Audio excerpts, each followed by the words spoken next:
Alrighty, we're going to be in Ezekiel today, and I have absolutely no shortcut for you. So if you don't know where Ezekiel is, I suggest you try the table of contents. So it's the second time he's been in jail, and you get to go pick him up. And as you drive home, he talks about the Bible study groups that he was a part of, the people that had an influence in his life, the church services that he attended. He talks about how he's going to turn his life around and how he's never going to end up in a situation like that again. And you think, I hope so, but I kind of doubt it. Finally, her drinking and her driving did not mix. And she ended up in a really horrific accident. She's going to live. And as you visit her in the hospital bed, she tells you how she will never drink and drive again. And you think, I hope so, but I kind of doubt it. There's the family member who's homeless, who refuses to stay on their meds. There's the son or the daughter or the parent that you've prayed for years and years and years to come to know Jesus, because you know that's what they need. And year after year after year, you pray. And you wonder, do people change? And then there's you. There's that thing that you wish that you could control. You've tried 1,000,000 times to stop, made 1,000,000 promises, 1,000,000 New Year's resolutions, repented 1,000,000 times, and you're still doing it. And you wonder, can we change in any meaningful way? And that brings us to the scriptures. Ezekiel is preaching at the same time that a lot of the history is going on that we've been looking at over the last couple of weeks. And if you haven't yet, stop afterwards and pick up the sheet that has the kings and the prophets and the books all together, because it'll help you understand what's going on here. And if you ever have the chance, for several years we've challenged people to read the Bible in a year, but if you ever have a chance to pick up a chronological Bible where it all goes in the order that it happened, it's really helpful, because they put the history books like 1st and 2nd Kings along with the prophets that were prophesying during there, along with the Psalms that are written during there, and it really helps to make sense. So last week we were in the passage and we talked about how the northern kingdom of Israel, after God had told them, if you don't follow me, eventually bad things are going to happen. That happens, the Assyrians come in and they take them off into captivity, and the 10 lost tribes of Israel are never heard from again. The southern kingdom of Judah gets kind of a reprieve, because they have a good king and he reinstitutes true religion and following God, and so they get a break. But after a while, even they turn. The geopolitical scene has changed now. Assyria is no longer the superpower. The superpower is Babylon. And so Babylon has come in and swept through all of Israel and taken out most of the leading citizens. And then there's a time of about 8 years where they're kind of in between before Babylon comes in again and just takes everybody out again. Ezekiel writes from Babylon after the first wave of deportations. So he's one of the leading citizens that's taken to Babylon. There are still people in Israel. There's still the judgment of God to come. And in the middle of that, this is what Ezekiel writes, chapter 36, verse 22. Therefore, say to the Israelites, this is what the sovereign Lord says. It's not for your sake, people of Israel, that I'm going to do these things, but for the sake of my holy name, which you have profaned among the nations where you have gone. I will show the holiness of my great name, which has been profaned among the nations, the name you have profaned among them. Then the nations will know that I am the Lord, declares the sovereign Lord, when I am proved holy through you before their eyes. For I will take you out of the nations. I will gather you from all the countries and bring you back into your own land. I will sprinkle clean water on you, and you will be clean. I will cleanse you from all your impurities and from all your idols. I will give you a new heart and put a new spirit in you. I will remove from you your heart of stone and give you a heart of flesh. And I will put my spirit in you and move you to follow my decrees and be careful to keep my laws. Then you will live in the land I gave your ancestors. You will be my people, and I will be your God. In a context like this, verses 22 and 23 are the type of thing normally we'd just skip over, and get to the good stuff, which talks about God doing stuff for us. But I want to pause on verses 22 and 23, because there's something really important for us there, because it reveals something about who God is. The first job that I ever had at a church, I was probably 12. And I worked and I mowed the lawn and I cleaned some of the toilets. And seminary notwithstanding, the best preparation for ministry I have ever had was cleaning toilets. And I'll let you make your own application. Once a year, one of the ladies on the church staff would have everybody over for dinner, Judy Cuneo. And she was just this wonderful hostess, and everybody looked forward to going to Judy's house for dinner once a year. So I went the first time, and Italian family, and you get there, and you walked in, and the dining room table is absolutely loaded with antipasti dishes. There's all kinds of peppers, and 14 kinds of olives, and different kinds of meats, and cheeses, and everything. I'm like, oh, this is kind of a cool buffet. And then after about half an hour, of gorging yourself with the antipasti, Judy starts clearing the table and brings out salad. And I'm like, oh, this is great, a little bit of light salad to finish off the evening. And then Judy cleaned off the salad plates and brought out chicken. And I'm like, chicken? Where am I going to put the chicken? And then the chicken was cleared away and beef was brought out. And I'm like, okay, we're getting seriously stuffed here. And then after the beef was taken out, then the pasta came in. 2 different kinds of sauces. And you're like, what am I going to do with this? But you find a place to put it. And then after the pasta goes out, then the dessert came out. And there was cannoli and, all kinds of great stuff. And you're like, I will throw up, but that cannoli looks really good. So I'll try the cannoli. We'll see how far it goes. Wafer thin. And so you eat the cannoli.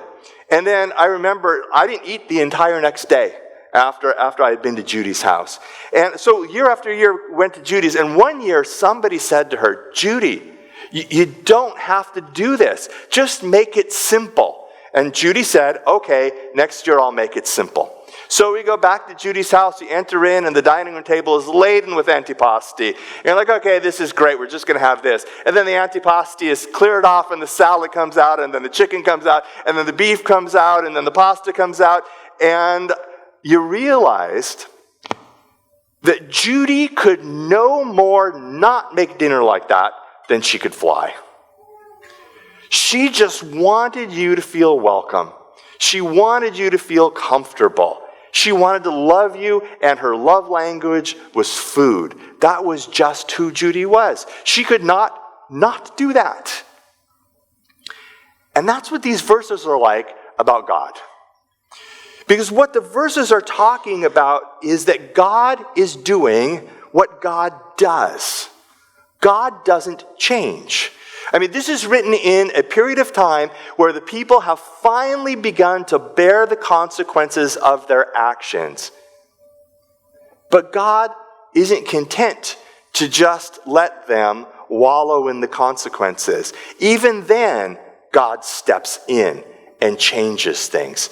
I mean, they've had threats all of these years. Look, if you follow me, you'll be blessed. If you don't follow me, there will be horrific consequences to that. And now they're living in the horrific consequences time, but God still hasn't changed. And God's plan and His purpose for their life is still to redeem them, is still to bring them back to Him. God doesn't change. Their circumstances look dire, but God isn't defeated. And the same message comes to us. I mean, one of the glories of Christianity is that we recognize that God doesn't wait for us to get our lives together. God comes to us in the mess, because that's who God is. And even in the midst of us bearing the consequences of the stupid things we have done in our lives, God isn't mad. God stands ready to redeem and reconcile and restore us. The circumstances may look dire, but God hasn't changed, and God isn't defeated. And if God isn't defeated, no matter what things look like, you have hope. And if God isn't mad at you, no matter what you've done, you have hope. God doesn't change. God is always the same. Your situation might change. We change. But God will always be the God whose highest purpose is reaching out to us and reclaiming us and reconciling us. And so those two verses tell us about God. God is the God who loves. God is the God who initiates. God is the God who does not change. And that sets up the second part. Because we don't do a good job of changing ourselves. Our willpower only goes so far. If you belong to a gym, you know this. You know that it gets very, very crowded in January until mid-February. By March, it's a ghost town again. God changes us, though. Verse 24, for I will take you out of the nations. I will gather you from all the countries and bring you back into your own land.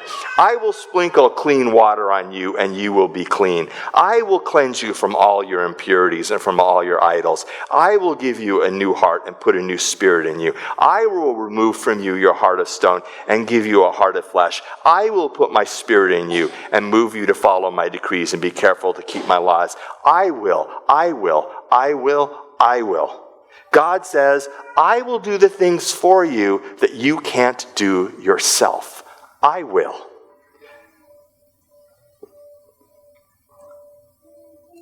One of the things that I think we need to recognize is that the deepest answers are not inside of ourselves. We can't do it ourselves. The key to success in our lives is not being true to ourselves. The key to success in our lives is not being all that we can be, because we can only go so far with that. We're not the center of the universe. You know, it's like Invictus. We all want to be the captain of our own soul until something goes wrong, and then we hope somebody else will step in to help. And the good news of Christianity is that God steps in to help. Because I think when push comes to shove, we recognize that we really aren't in charge of that much at all. But God is. The good news is that God changes us by giving us a new start. God changes us by giving us do-overs. I play golf just a little bit. Mostly I play golf as part of my ministry of encouragement. Because if you play golf with me, by the time we are done, you will feel really good about yourself. And one day I was out in a foursome, a couple of guys, and I'm very competitive, except when it's something that I'm not good at. And then I become very happy-go-lucky. I'm very happy-go-lucky when it comes to golf. And one of the guys in the foursome was kind of a rule follower. And so we're playing along, and I don't know where we are. We're out in the middle of the course someplace, and some guy gets up there and tees it off and just hits a terrible shot. Terrible. And I said, go ahead and take a mulligan. And the rule follower, uptight guy goes, well, I think mulligans are really only given on the first tee. And I said, I'm a pastor. I grant mulligans all the time. And that's the glory of Christianity, is that you get mulligans all the time. Not just on the first hole, but on the 9th, and the 12th, and the 17th, and the 18th. Not so you can just keep living and making mistakes, but so that you can understand the grace and forgiveness and the strength of God in your life. God changes us because He gives us a new reality. I mean, the whole thing of why we have the world's largest duct tape on the floor and all around us is we're following this scarlet thread throughout the scriptures in the story that we're taking. And the scarlet thread is that when God created everything, He created it good. And we were in right relationship with God, and we were in right relationship with each other, and it didn't take very long before we really messed that up. But God doesn't change. And so immediately God looked at our situation and said, I'm not content to just let them die like that. And so he starts this process of redemption, and that's what we've been following. And it ultimately leads to the cross, which is the good news that into the mess of your life, God comes and gives you a second chance, breaks the cycle of addiction and sin and death in your life, gives you new strength, gives you new hope, gives you a new plan and a new purpose, invites you to live into a new reality. That's the hope of the gospel. Not because you deserve it, but because God's like that. And he's not content for you to just die in the mess that you've made or that's been made for you. God gives us new chances. So God does all that for us. I will do that. Then what do? Well, God creates a new reality for us, and he calls us to live into the new reality. That's when we have to begin to make new choices. I talked to a lady after the first service, and she said, "Thanks for this morning. It's just a reminder of how I've been changed, the difference that God made in my life." And I said to her, yes, God has made a tremendous difference in your life, but every day for the last 29 years, you chose not to have a drink. And she said, "That's true. And I only did that by the grace of God." And I said, "That's true. But every day, you partnered with him. And you said, 'God, give me the strength to not take a drink this hour.' And for 29 years, because of the change God wrought in your life, you haven't had a drink."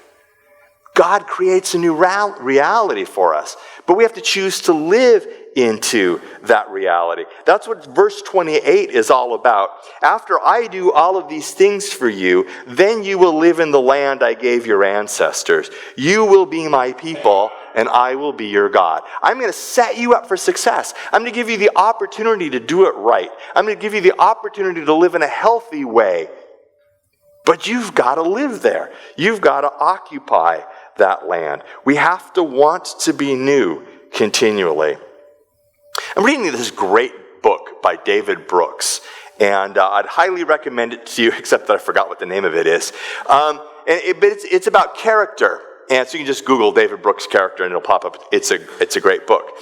And there's this one small paragraph in there that I've been thinking about ever since I read it. And he says, "We each have certain talents and certain weaknesses.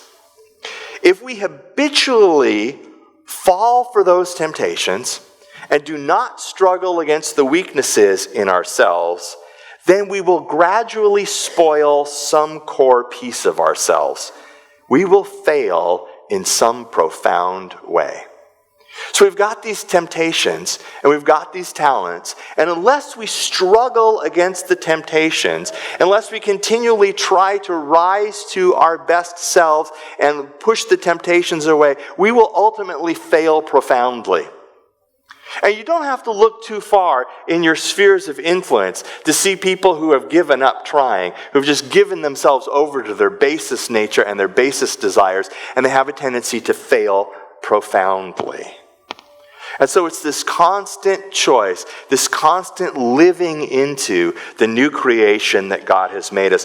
We all need redemptive help from the outside. And that's one of the reasons why at our church, our emphasis on 3-2-1 is so important. Because in my experience, this idea that, particularly with the 2s and the 1s, that you take two people who are in your life, who are not as far along in their relationship to Jesus as you are, and you begin to pour yourself into them, is God using you as an outside redemptive force to help them change, to help them live into the new reality.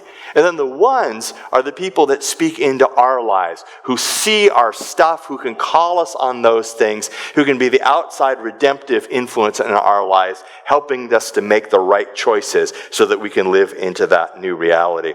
I heard a phrase this week, and it said that we need to elevate our desires. We need to elevate our desires. I think we face such temptation to be small people when God is calling us to something great. We can watch our vision just narrow and narrow and narrow until the point where it is on very small things, mostly keeping us happy. I see this evidencing itself in complaining. We complain about what we don't have. We complain about what we don't like. We complain about other people. We gossip about their imperfections. We rejoice in other people's failings. And I think, geez, we all have flaws. We all know that. We're all broken. But isn't it just a little bit depressing when you hear what somebody has said about you and all they see is your mistakes? Don't you just want to go, I actually have some successes. There's a couple areas I'm actually doing okay in. But in many instances, it tells you more about them than it does about you. What characterizes your conversations? Complaints? Running other people down? Complaints about what you don't have, complaints about your life, complaints about what you wish that you had. I know that you probably all suspect that whenever I have an illustration that it's really you, I've just changed the names to protect the innocent, but it really isn't all of the time. So here's a story that's not about you. So, because sometimes it is. So there was this couple that Megan and I were friends with. Megan's my wife. And he lost his job. And she wasn't working, she had decided to stay home with the kids. And so they had saved up a little bit, but when you're 40 years old and you lose your job and you don't have anything on the horizon, things get pretty dire pretty quickly. So we're like, these are our friends, we want to be there for them, we want to, help them through that. So I'd go out to lunch with him and hang out, and she'd go out to lunch with her and hang out. And so towards the beginning, she went out, Megan went out to lunch with her, and came back. I'm like, hey, how's the lunch today? And she's like, oh, it was a good lunch. They're just having a hard time. They're struggling with this, there's the financial thing, and she's just a little bit bummed that they kind of got used to going to Hawaii once a quarter, and obviously that's not in the budget anymore. I'm like, yeah, that's a bummer. And then another month went by, and Megan goes out to lunch again. I'm like, how's the lunch? She's like, yeah, they're just struggling. I mean, it's hard. That no job is on the horizon. They're starting to watch the bank account draw down, and she's bummed they don't get to go to Hawaii. I'm like, yeah, it's a bummer. And so about the third month, Megan goes out to lunch again, and she comes home, and I'm like, how was lunch today? She's like, well, she's still complaining about not going to Hawaii. And I thought, I really feel sorry for her. Not because she can't afford to go to Hawaii anymore. I don't have anything against Hawaii. But because she thinks that's the greatest thing in her life. And I thought, you have a very small life. If the greatest thing in your life is your next vacation, you need a bigger life.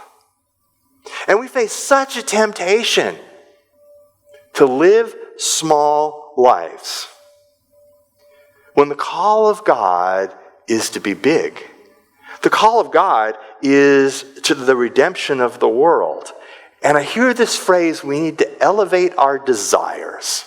And when we involve ourselves with an important cause, like the Scarlet Thread, like the gospel, like the Northwest Furniture Bank, like student ministries, like working at Camp Stand By Me, like working in Alaska, like working in India, like working in so many of the places that many of you work on a regular basis, our desires become elevated because we realize it's not just about me. And we have a sense that no matter how much we enjoyed the Hawaiian vacation, it passes like a vapor. But there's something about knowing that you were a catalytic in the life of someone else to change them, particularly for the good and for the gospel. That makes a difference in our lives. We need to elevate our desires. I want what God wants. I want to be a part of the Scarlet Thread. I want to be a part of those people that I've prayed for year after year after year, actually coming to know Jesus. I want to be a part of that. I want to be big. I want to be about more than just having an epically good time all of the time. And if you know me, I like to have fun. But I want to be about something bigger than that. Sometimes I watch people get small because they take their eyes off the purpose and then they only have their personal happiness to think about. And keeping our eyes on the purpose is important. You know, I hear so many messages from our culture that says that we need to seize the day. We need to be true to ourselves. We need to be all that we can be. We need to collect as much as we can. We need to have as much as we can. And I'm not sure that that's the right way to look at it, because I see an awful lot of people who are collecting as much as they can and having as good a time as they possibly can, and they still don't ever seem to arrive at this place called happiness and fulfillment. Maybe it's not, I need to seize the day and make as much of myself as I possibly can. Maybe it's, why has God placed me here at this time and this place?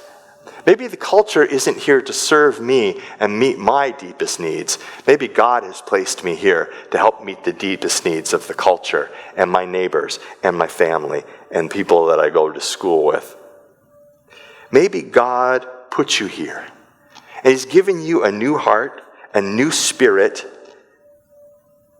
so that you can live into His call on your life. Because He calls us not to just be redeemed personally, but to actually participate with Him in the redemption of the world. But we have a choice.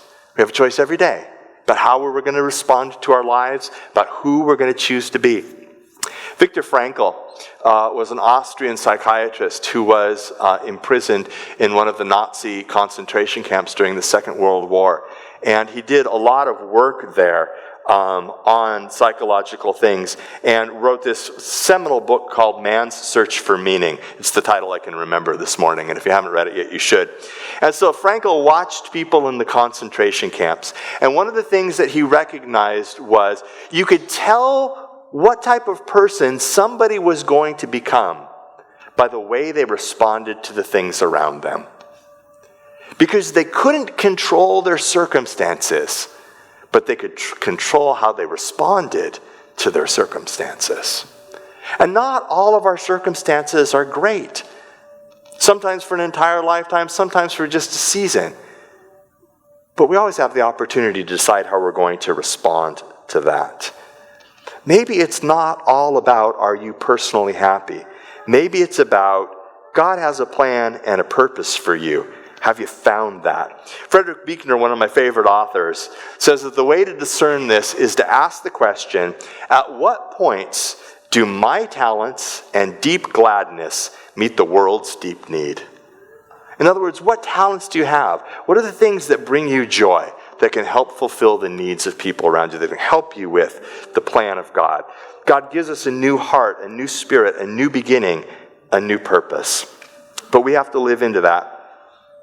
I've had several friends this last year who went to Cuba, and they took pictures.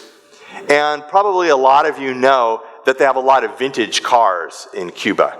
You know, I mean, you can see the 57 Chevy that is absolutely perfect in every sort of way because they maintain it that way.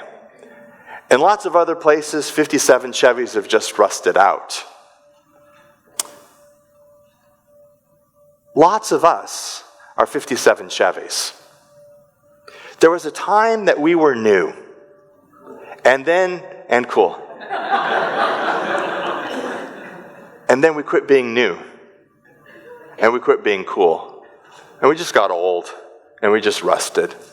Now, 57 is an arbitrary number because I happen to like 57 Chevys. You know, you might be a 1975 model or a, 1995 model. The point is the same. It is a mistake to believe that a relationship with Jesus is about being made new once, about a transaction that happens when you say the right words in a right prayer. Everybody gets to start out new. Every year they roll out a new model. Unless the cars are kept new, they just get old and they rust out. So what kind of car are you? Are you still new?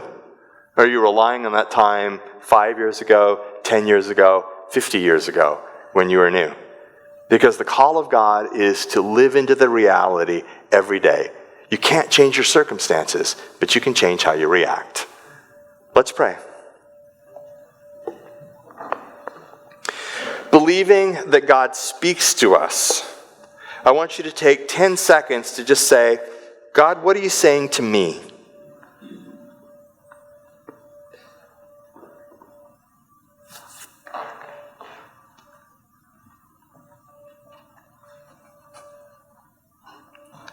And then believing that God has spoken to you, the next question is, what do you want to do about that?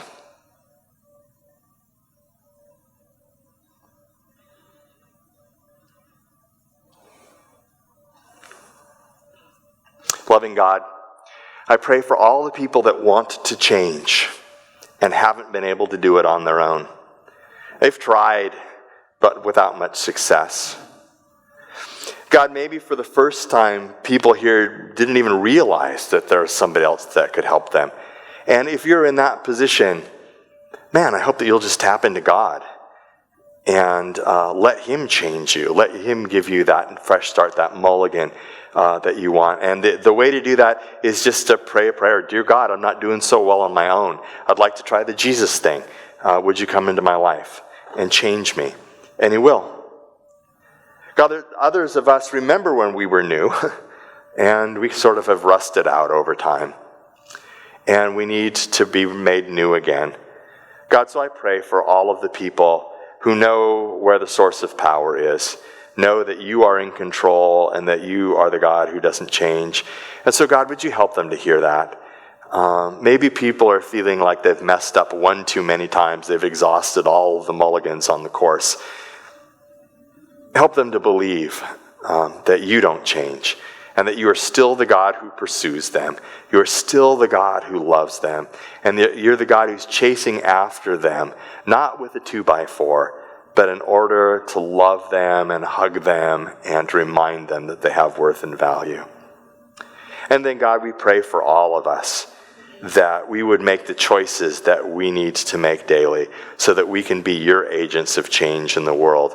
Because there are people that we've prayed for years and years and years. We do have friends and colleagues and classmates who are going down a really destructive path, and we want to be available to help them know that change is possible. So God, work in our hearts and make us the people that you want us to be. In Jesus' name, amen.